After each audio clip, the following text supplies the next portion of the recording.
अगर आपसे कोई यह प्रश्न पूछे कि इंसानों और अन्य जीवों में से किसी एक का चुनाव करना है तो आप किसका चुनाव करेंगे?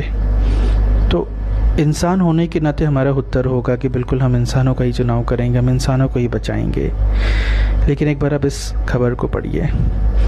ह्यूमंस की यानी हम इंसानों की जो जनसंख्या है वो पूरी दुनिया के अन्य जीवों की जनसंख्या का केवल 0.01% है, लेकिन हमने पूरी दुनिया के 83% ऑफ वाइल्ड मैमल्स को हमने या तो एक्सटिंक्ट कर दिया है, उनका विनाश कर दिया है, या फिर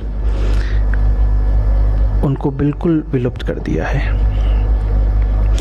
ऐसा नहीं है कि इसका प्रभाव हम मानव जाति के लोगों पर नहीं पड़ रहा है।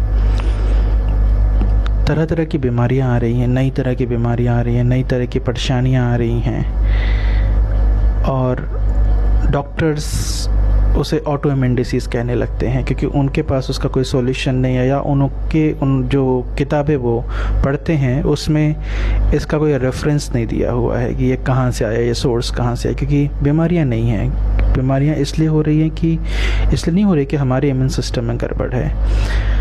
हमारा इम्यून सिस्टम इस बायोडाइवर्सिटी का जो इम्यून सिस्टम है उससे अलग नहीं है। हमने बायोडाइवर्सिटी के इम्यून सिस्टम को नष्ट कर दिया है। इसके कारण ये चीज़ें आ रही, इसके कारण कोविड आ रहा है, इसके कारण कोरोना आ रहा है, इसके कारण और बीमारियां आ रही हैं। आज कैंसर की इतनी ज़्यादा पॉपुलेशन है क्योंकि कैंसर सेल तो हमारी बॉडी में रहता ही है, लेकिन जो प्रतिरोधक क्षमता हमारी थी वो ख़त्म हो रही है क्योंकि नई तरह की डिसीज हो रहे हैं, नए तरह के वायरस बैक्टीरिया से हमें सफ़र करना पड़ रहा है। आपके घर में एक छिपकली तक है, वो भी आपके इम्यून सिस्टम को कहीं ना कहीं वो प्रोटेक्ट करती है, और आप क्या करते हो, आप उसे पेस्ट कंट्रोल के द्वारा उसे मार देते हो।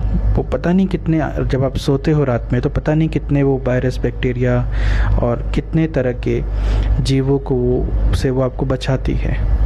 तो ये तो बस एक उदाहरण है। तो नेचर के साथ जुड़िए। बिल्कुल हमें इंसानों और अन्य जीवों में इंसानों को ही चुनना है, लेकिन किस तरह के इंसानों को चुनना है इसका भी चुनाव हमें करना पड़ेगा, और इसे हमें समझना पड़ेगा कि ऐसे इंसानों को हम चुनें जो नेचर प्रकृति को समझते हों और नेचर प्रकृति की